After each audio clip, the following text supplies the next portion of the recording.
আসসালামু আলাইকুম। কেমন আছেন আপনারা? আশা করি খুব ভালো আছেন। আলহামদুলিল্লাহ আমিও ভালো আছি। আজকে আপনাদের মাঝে নিয়ে আসলাম ঢেঁড়স ভাজি। তো কীভাবে ঢেঁড়স ভাজি করতে হয় তো আপনারা ভিডিওটা দেখতে থাকুন। এখানে আমি কড়াই বসিয়ে দিলাম। এখন কড়াই গরম হয়ে গেছে, আমি তেল দিয়ে দিব।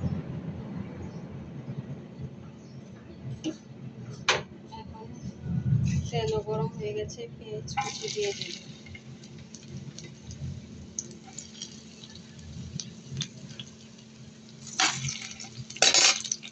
পেঁয়াজটা ভাজতে থাকবো। পেঁয়াজটা ভাজা হলে ঢেঁড়স দিয়ে দেবো। আগে থেকে আমি ঢেঁড়স কুচি করে কেটে রেখেছিলাম। এখন এই গরমের সিজনে ঢেঁড়স ভাজি খুবই ভালো লাগবে। এই সিজনের এখন এই তরকারি। তো আমার পেঁয়াজটা ভাজা শেষ। এখন আমি ঢেঁড়সটা দিয়ে দেব।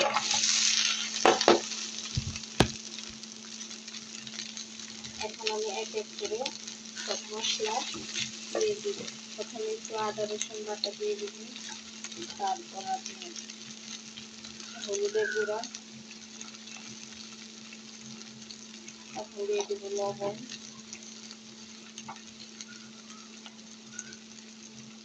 আর দিয়ে দিব কাঁচামরিচ কুচি।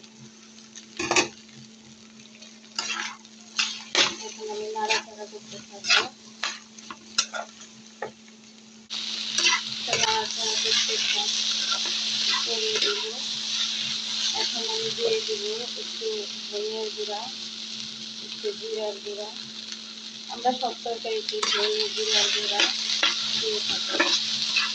তো আপনারা ভিডিওটা দেখতে থাকেন।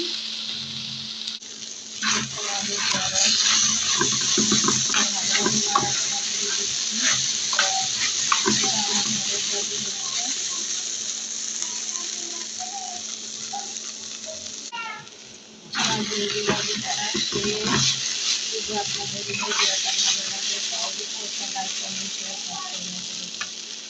ভালো থাকবেন সবাই।